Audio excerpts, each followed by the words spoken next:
Mwishoni mwa Septemba ya 2014 tuliwasili Dogo Bayazit, Uturuki. John Lassen wa New Zealand alikuwa amepata kibali cha kufanya uchunguzi wa ukinzani kwenye eneo tunaloamini kuwa safina ya Nuhu.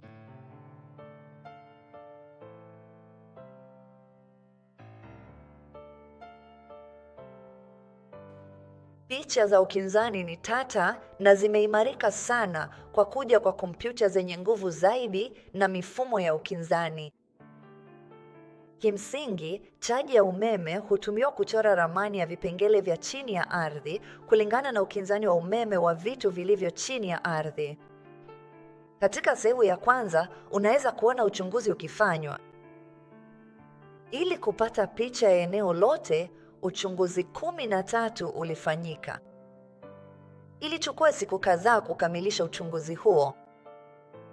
Siku moja, tuliposhindwa kufanya kazi kwenye eneo hilo, John alikaa chumbani kwake siku nzima. Baadaye alitoka na kutuomba tukutane naye katika eneo la kulia chakula la ghorofani. Alikuwa amefanikiwa kupata picha za kwanza za pande mbili za kile kilichokuwa ndani ya eneo lenye umbo la mashua. Pale kwenye skrini, tuliona chini ya uso wa eneo hilo, upande wa chini ulikuwa na umbo la meli kubwa iliyochongwa vizuri. Ilionyesha nafasi tupu ambapo sehemu ya kiunzi ilikosekana, kama vile Ron Wyatt alivyokuwa amerekodi huko nyuma katika miaka ya 80. Ilikuwa miaka michache baadaye kabla ya John kupata program ya kutoa picha katika pande tatu, na kile picha za pande tatu zilichoonyesha kiliendana na kile cha meli iliyokuwa imeharibika sana.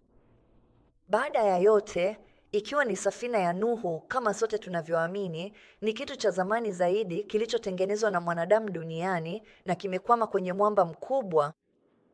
Uchunguzi ulionyesha wazi kwamba hiki hakikuwa kitu cha asili na kilionekana kama mabaki ya meli kubwa. Uchunguzi unapotazamwa, kila rangi tofauti inaonyesha ukinzani tofauti wa umeme wa nyenzo zilizo chini ya ardhi. Programu hiyo inampa John uwezo wa kuchuja ukinzani fulani ili kuzingatia vitu vinavyofanana, kama vile kuondoa matope dhidi ya nyenzo nzito zaidi. Sehemu iliyo juu ya ardhi ni ncha tu ya kile kilichopo. Kwa kusema hivyo, uchunguzi huu unaonyesha urefu kamili wa safina kutoka upande wa kulia, ule ulio karibu zaidi na kituo cha wageni. Mstari unaonyesha usawa wa ardhi na kiasi cha mabaki yaliyo chini ya uso. Mwamba unaochomoza unaonekana katika picha hii. Hiki ndicho meli ilichokwama juu yake na kilichoishikilia mahali pake ilipoteleza chini ya mlima katika mtiririko wa lava. Athari za mgongano huo zilionekana wazi huko nyuma mnamo 1985 wakati Ron na wenzake walipofanya uchunguzi wa kigunduzi cha chuma na kuunganisha muundo wa usomaji kwa kanda.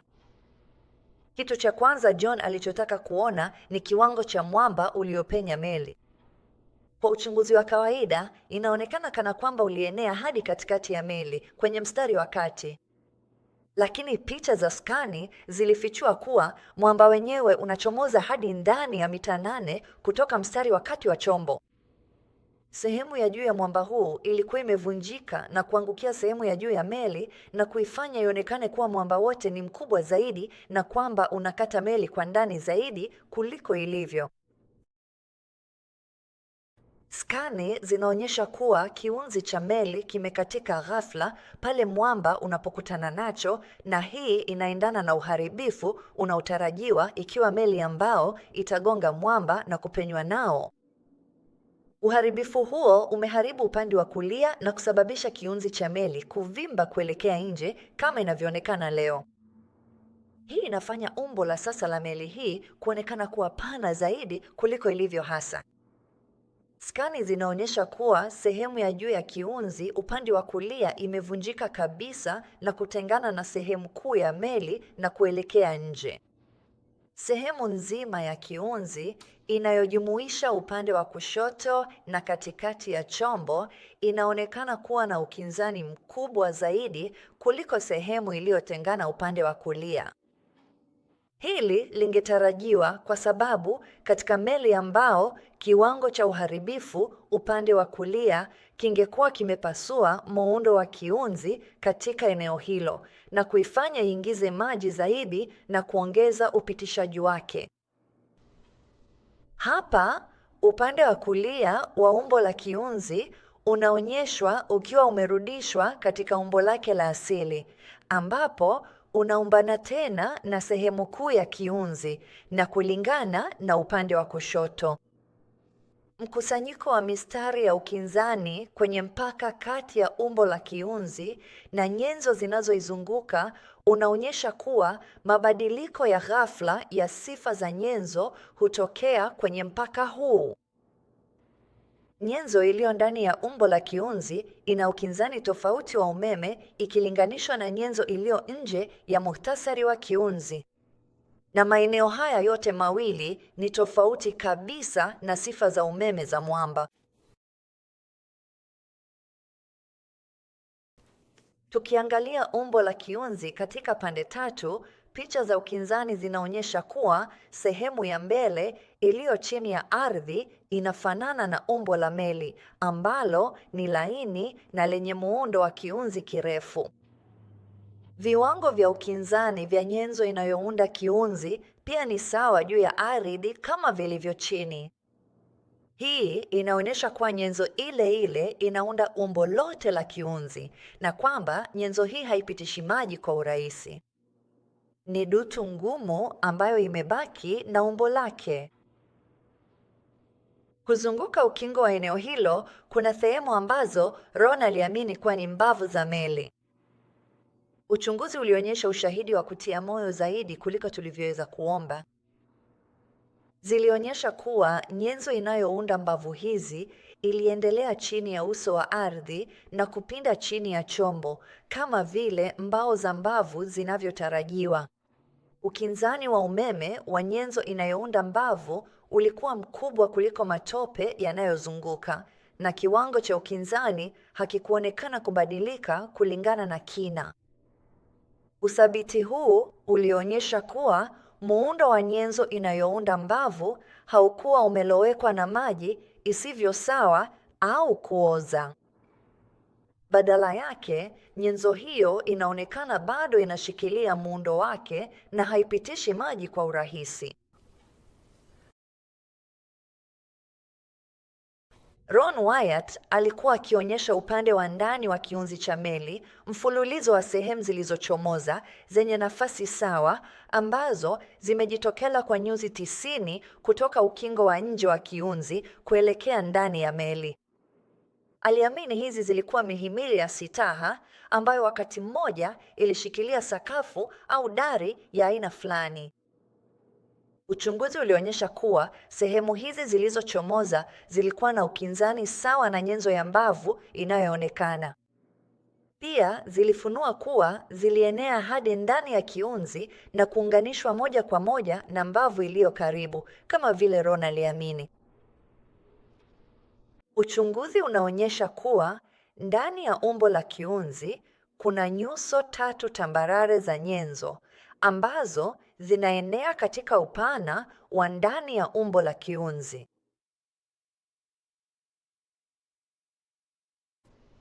Uso wa juu kabisa unaonekana kama tabaka la nyenzo lenye unene wa takriban mita 3.2 ambayo ni sawa na dhiraa 6 katika mfumo kamili wa kipimo wa kale. Tabaka la kati lina unene wa mita 4.7.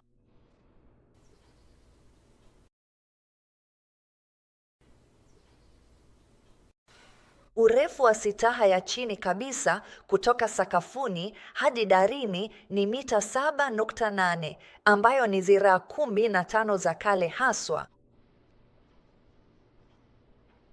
Kwenye mstari wa katikati kabisa wa meli, uchunguzi ulibaini eneo lenye ukinzani mkubwa zaidi ambalo huenda ni uwazi.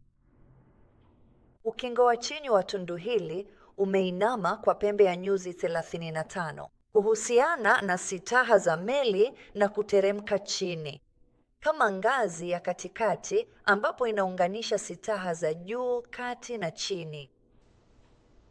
Nusu ya njia ya ngazi hii katika kiwango sawa na sakafu ya sitaha ya kati, pembe ya eneo hili la ngazi inanyooka kulingana na mwelekeo sawa na sitaha ya kati, ikitengeneza kile kinachoonekana kuwa sehemu ya kutua ya mlalo.